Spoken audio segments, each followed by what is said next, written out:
Hi, this is Joe Hildreth, and in this episode, or this video, we're going to talk a little bit about sand casting. Working on a series of video on how to make a flask, a sand casting flask. So I thought, since those parts are going to be cast, I thought maybe make a little video on making the mold and sand casting and just some of that stuff in general. So the casting sand that I use is natural bonded sand. This actually come out of an aluminum foundry west of me, across Tennessee River in Camden. Now, this is a very, very fine sand with just the right amount of clay in it to get it to bond and stick together. And generally, to use this as green sand. Green sand means that it's just wet. It's mixed up with water. And there's just enough water added to it so that you can squeeze it together, it forms, but it doesn't really stick to your hands. And then to know when the sand is right, if you grab a big handful, squeeze it like into a sausage, this is what everybody tells me anyway, real good, that it should break cleanly. So if that sand is like that, then it's ready to go. Now, to cast, we're going to cast these two little pieces right here. These pieces are 2" by 2" by ½ angle brackets. They have a draft in them so that they'll pull out the sand cleanly, and we're going to mold them probably side by side just like this and put a sprue right in the middle. So that's what we're going to do. Now, besides the sand, in order to be able to cast, you're going to have a molding flask. A molding flask is just a 2-part box that has some sort of guide system. In this case, I'm using wooden pins so that when you put it back together, it goes back and makes everything align. Now, a project that I have coming up requires a match plate, and a match plate is a device that would literally sit between these two and then molded together and then pulled up and then the match plate taken off. But to do that, I have to have hardware on the end of the flask that will be able to engage both the flask and the match plate. So again, that's what these are for. There will be a ½ rod that will stick out of one of these and a ½ hole on the other. And then if we say this is the side of the flask, the pin will stick through, and then you'll be able to guide it. And then the pin will come over here that could slide through my match plate and also slide into this bracket. All right, so we're going to mold this up. This is really pretty simple. 2 parts of a flask. One part is called the cope and one is called the drag. And I don't know if there's really a difference. I think the drag is the one that's considered on the bottom.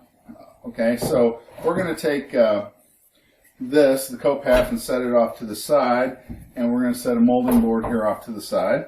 Okay, so now in addition to your pattern and your flash, you're going to have a couple molding boards, and this is just something that's nice and smooth that you can pick up the mold on and mold your pattern on.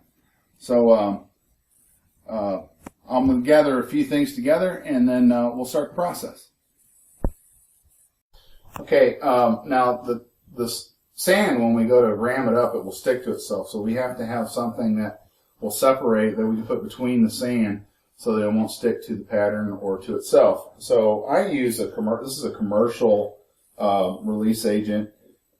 You can use talcum powder. I've seen people use Damascus earth. I've seen people use very fine silica sand. But, you buy a 10-pound thing of this from Budget Casting Supply, and it will last you forever, and it works great.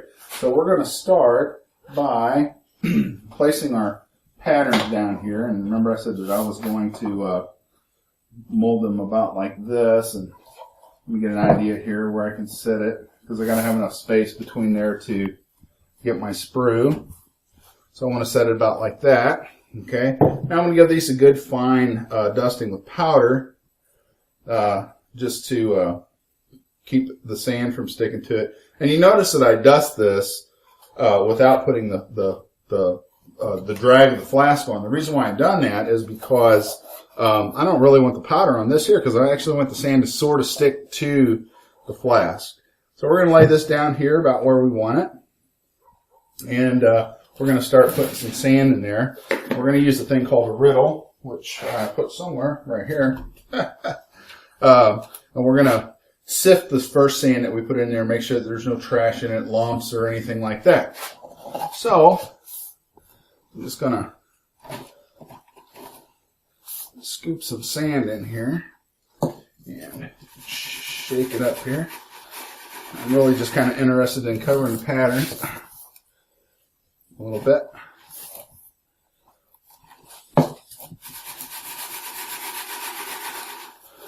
Alright.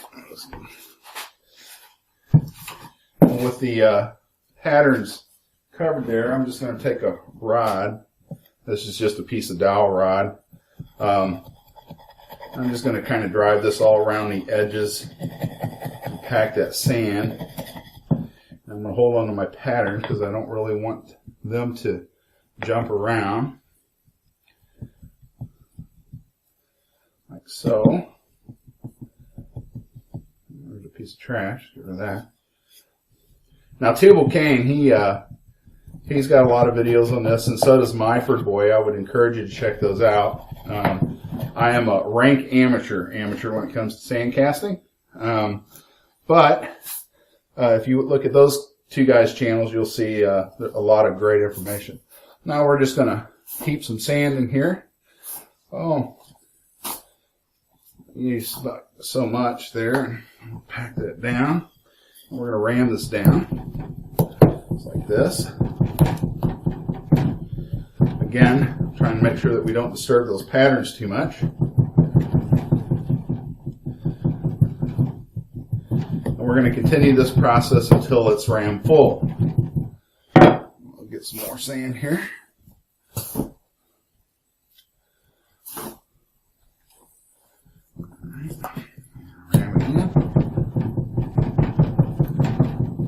And, a lot of people say, well, how hard do you ram? Well, I really don't know. I just pack it good and tight. I suppose if you pack it too tight, that it won't let the hot gases escape, and you'll see that as bubbles on top of or against the casting. So we're going to finish filling this up. And we're going to overfill it so that it's humped up. And then we're going to strike it off.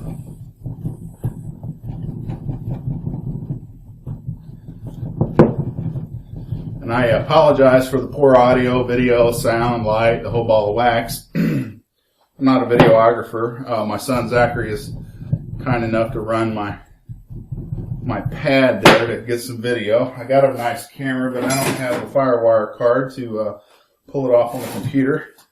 Alright, so this is just a piece of metal, and we're just going to use this to just kind of strike this off, like so.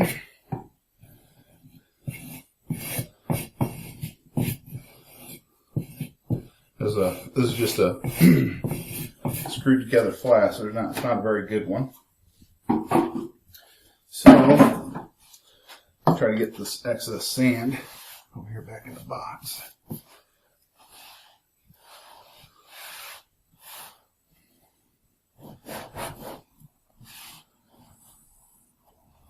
Alright. Now, just going to take this, I'm just going to lift this up. And I'll set it off to the side here so I can clean up my sand, and then I'll show you. Hopefully you can hear me. My wife tells me I mumble all the time, and she's probably right. Probably where I'm just getting old and deaf. Okay, so we have this half. So you see our two patterns there. Now, remember, we don't want the sand to stick to each other, so we're gonna dust this again. Like I said, this prevents the sand from sticking. Liberal there. It's the only thing that's liberal about me is my use of parting dust. The rest of me is kind of ultra conservative. I'm a right-wing maniacs, I think they call me. I'm not sure. You're pro-life and pro-fiscal responsibility, and next thing you know, you're a radical or something. So this is the top. So this is the cope. We're just going to lay that on there like that. Now we're going to take this is a piece of broom handle or a dowel. Actually, this is I don't know, maybe 5/8, 3/4 inch dowel. And I'm just going to push that into the sand, a little bit in there, right between them, just like that. And I'm just going to use this little one here because I don't want to bump the dowel. So we're just going to, again, shake some more sand in here until we cover it real good. You know, about an inch. This is a little fine, but it'll work. Okay. And then we're going to scoop some sand in here, just like we did before.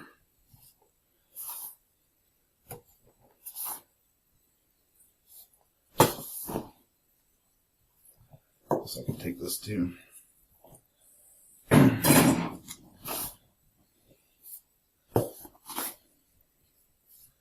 All right, now the stick that I just stuck in here, this is our sprue hole. This is actually where we're going to pour the metal in.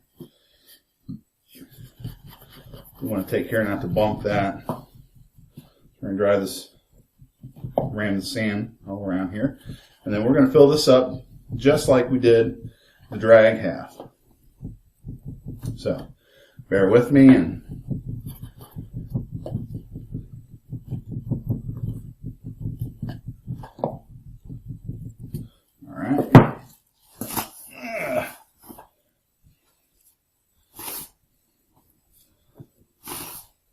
I need to make a new molding bench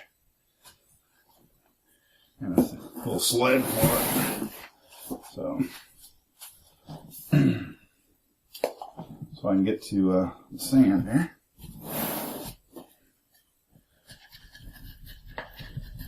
So make sure you pack it around the edges, get that good and firm. If you don't get it packed well, the soft sand could actually fall out of the halves. They call that a dropout. Although when it happens to me, I usually have a whole lot of other names for it other than dropout, most of which I can't repeat in mixed company, in case there's any ladies watching. So, just saying, I'm an old sailor, and learned quite a few expressions in my day, I guess. But anyway, so again, we're going to overfill this, just like we done the last one.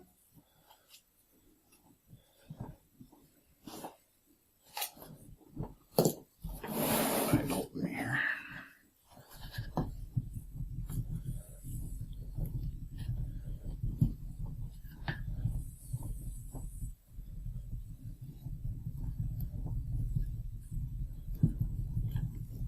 Now, a regular rammer usually has a big wide end and then a wedge on the other end.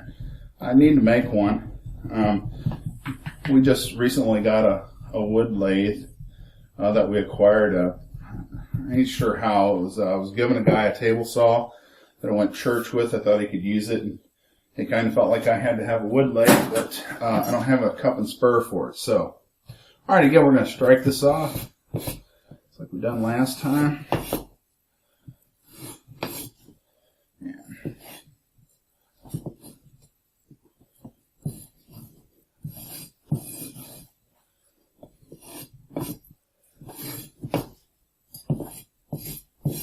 Like I said, this is not really rocket science. I mean, if you ever built sandcastles, I think you could do this. If it was too hard, I probably couldn't do it. And I do want to maybe clean that up just a little bit, so I'm just kind of screeding it there. That didn't do much work, did it?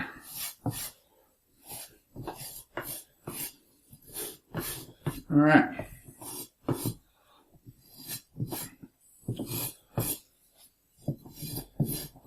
All right, so now what I'm going to do is I want to a couple tools out here. These little palette brushes that you could buy like at Hobby Lobby or Michael's or any of the craft stores. These are great for cutting sprue holes and stuff like that. So I'm just going to take here and kind of carve. Well, actually, I think I just use a spoon. I'm just going to carve around here and make a funnel shape around my sprue. Okay, just like that.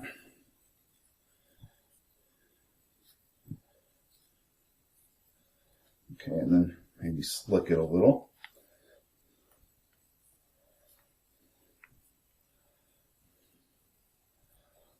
Okay. All right. We'll clean that up more here in just a minute. So now, I'm just going to hold that and bump it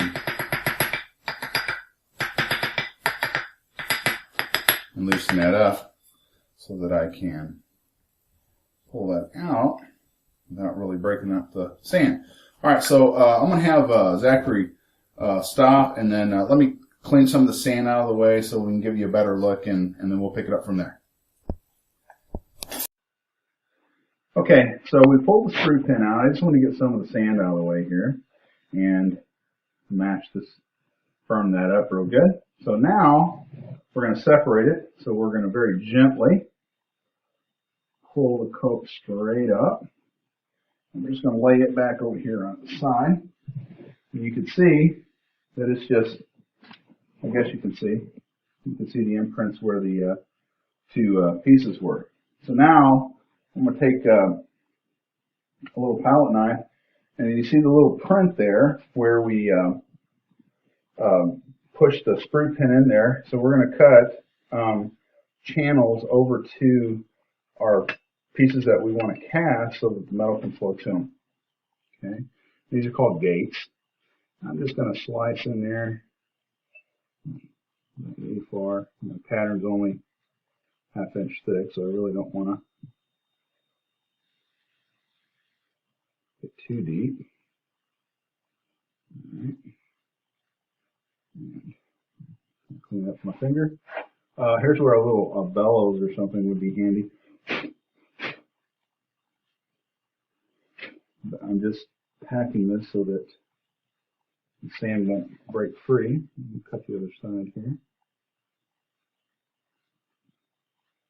Like I said, I like these little things here. I need to get some more. They make several different types. Now, if your sand's kind of weak, you could actually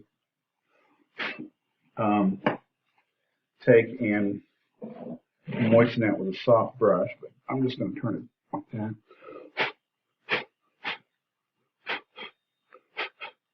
Loose sand is your enemy, because if it's loose here, it's just going to float around with the metal and stick in your casting.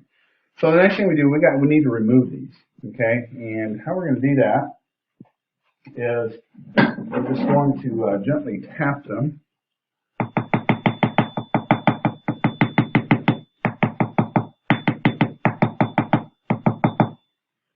A little bit, and I'm going to put a screw in here, a hole for a screw. Drop that in there. And we're going to very gently bump and nudge that until these are, I can see them moving in the print. And then with a little luck, we can pull that straight up like that. That's the first one out. Now, something I'm going to tell you about pattern making. You want to make these, take all the time in the world to make your patterns, make them very, very smooth and slippery. They're just so much better. Be mindful of taper in order, draft on the pattern, and undercuts, because those are your enemies. So now, if we're that lucky with this one here, I'm just kind of vibrating that. It's not much more than the weight of the screwdriver bouncing on there. Put the screw in. Again.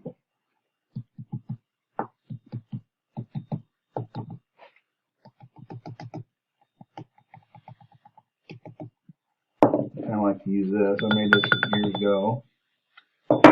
And very gently pull that out. So there we go. So that's our cavity that we're going to cast into. Now, where I have this fresh sand. I'm going to clean up this, maybe. I'm just going to clean that up slightly. Okay. With that sharp edge there, I'm afraid it'll wash in.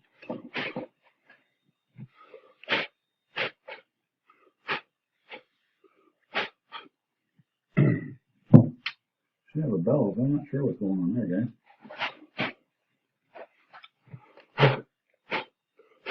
Alright, so now I'll take a little parting dust here and dust those areas that I just exposed and then try to get blown out real good. Alright. Always better safe than sorry, I think.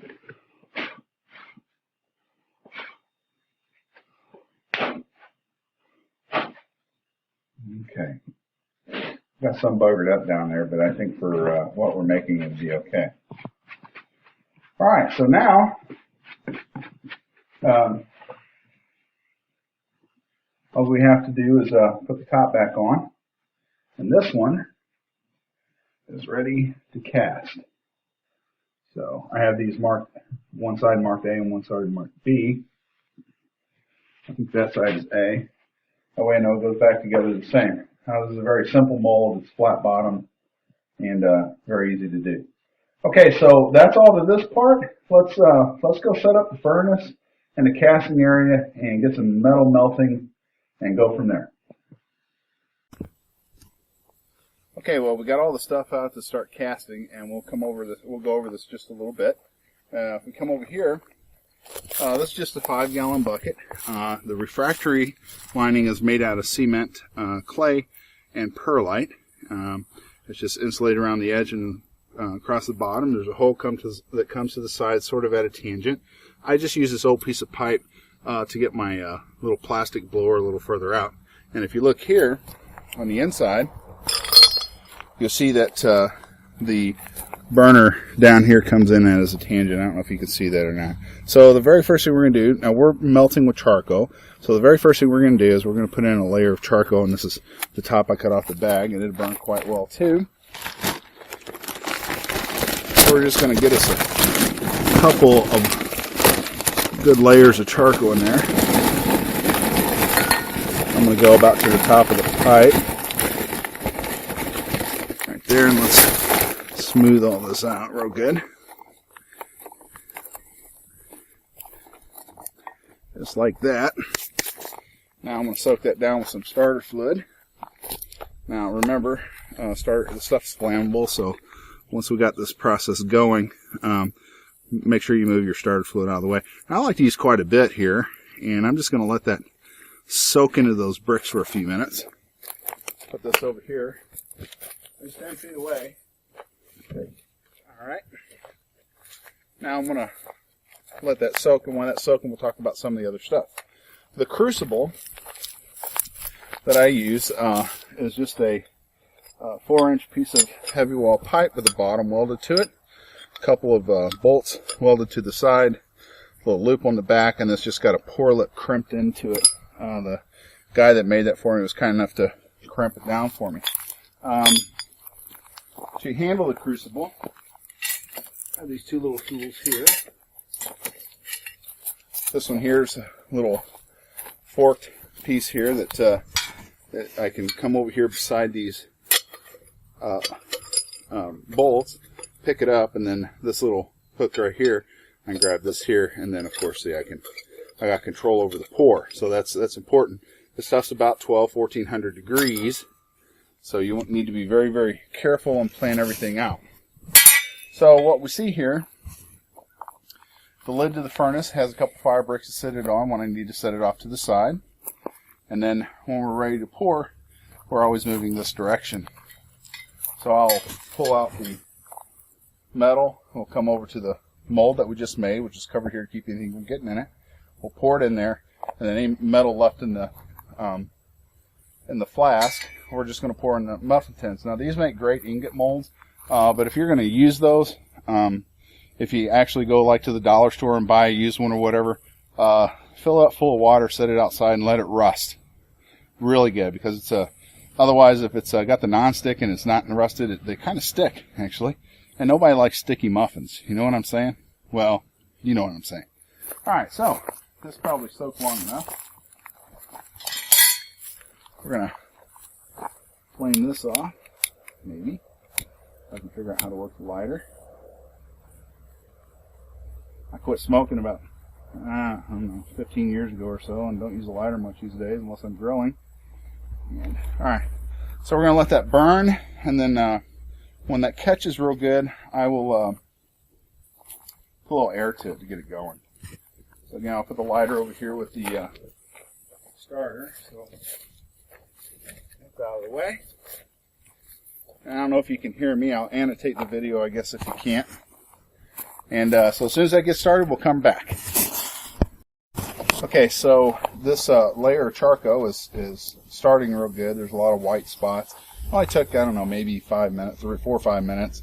You let it get burning real good, put the air to it, and, you know, kind of feed it a little bit, turn the air off. Do that a couple times, and in no time it's going.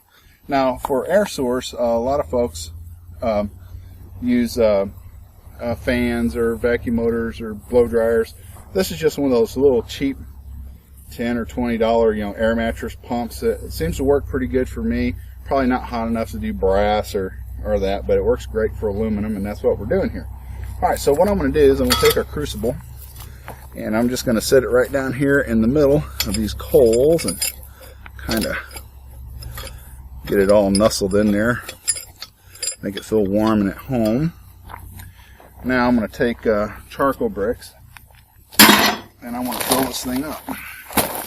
Really, the only way to do this is by hand because it's hot. Mind your fingers.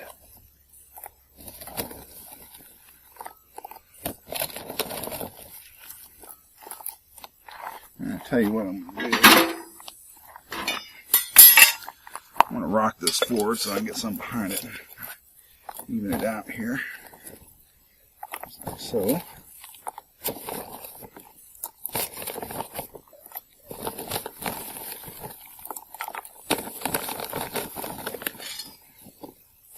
Like I said, metal casting is not rocket science.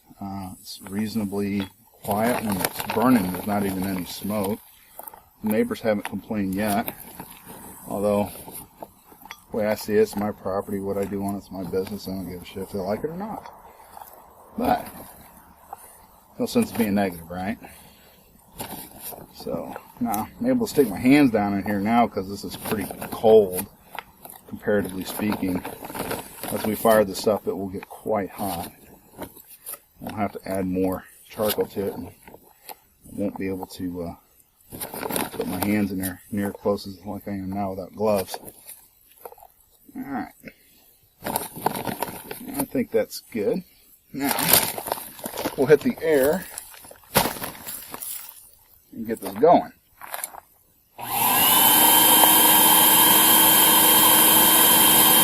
Okay, so while I'm waiting for that to catch,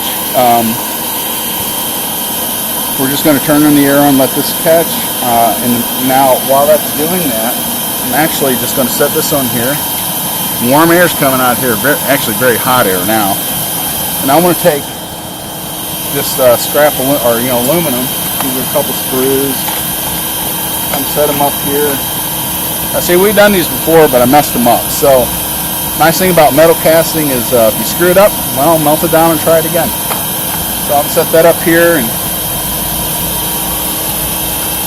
I got a couple more muffin pans. We're just gonna set that, and then we're just going to make sure that's good and dry because once that gets going good, we don't want to put no moist metal in there to blow up. So it instantly flash steam and then throw molten metal all over. Well, they say it's not good. So all right, when this gets started, we'll come. Okay, we're going to pull this off and see how this is starting up. Oh yeah, they're looking pretty good. And all right, we're good. So now all we're going to do is keep the lid on it and keep the air to it until the stuff melts down, and we'll add more to it. So we'll come back as needed. So we'll just keep this fired up. Okay, so I'm going to turn off the air. we've been cooking here now for about 10 minutes, and we're gonna pull this off. See what we got so far. All right, so we look in there. We see that there's aluminum is melting, and we're gonna put some more in there. And I like to use tongs whenever we preheat this stuff. Okay, I'll put the sprue in there, and using a pair of tongs, so very gently set that down in there. We don't want to freeze it. And I think we got room for another one here. Go ahead and put that one in. So, maybe. Alright, it's pretty hot. Alright, so now, but we're going to get some more charcoal in there.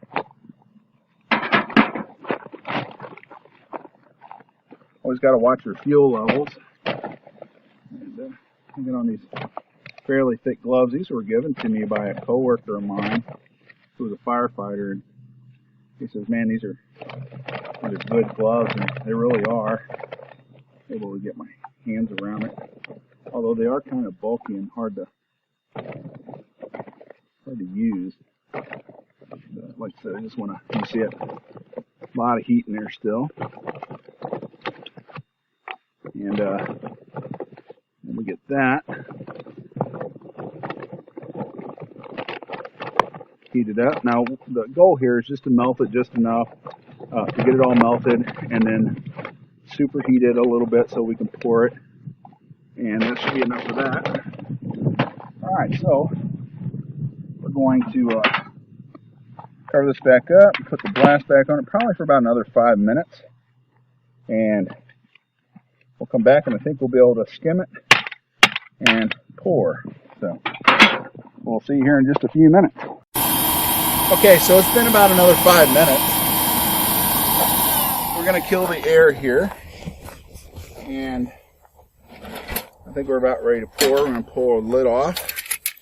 Once the thing gets hot, it doesn't really take long. Oh yeah, it looks really good.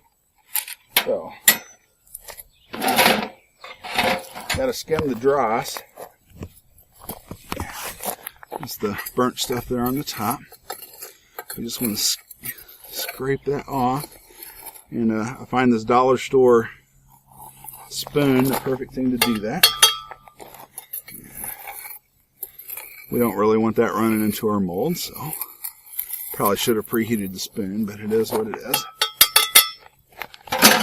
Okay, now I'm going to pour this. Now look, I don't want any of you safety Nazis telling me here about my tennis shoes or my no long sleeves or protective wear. Look, I get it. I'm also a guy of personal responsibility, so guess what? If I burn myself, it's my responsibility, not yours. Alright, so time to pour the mold. And we're going to pour it as fast as it takes metal until it's full. Right, like that. We're going to take the rest here. We're going to make some shiny aluminum muffins. A little moisture on that pan. You see it boiling out. Alright. So there we go. Put this back in here to keep it hot because I actually got to make 2 of these. But you get the idea here.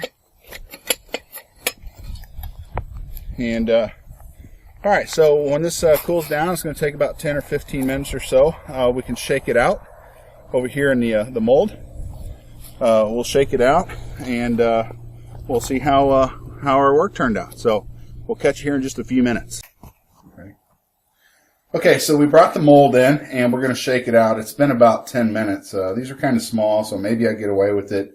Usually you probably want to wait, 20 minutes, 30 minutes. Just depends on the size of the casting.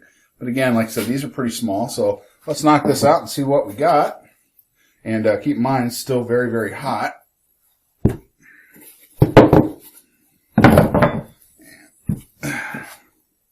That part, go ahead and knock the sand out. Alright, let's get this hat. Alright, and grab the sand off of it here. I didn't grab a pair of pliers, I wasn't thinking ahead. But we'll knock this sand off here. Steam's coming up, steaming up my glasses.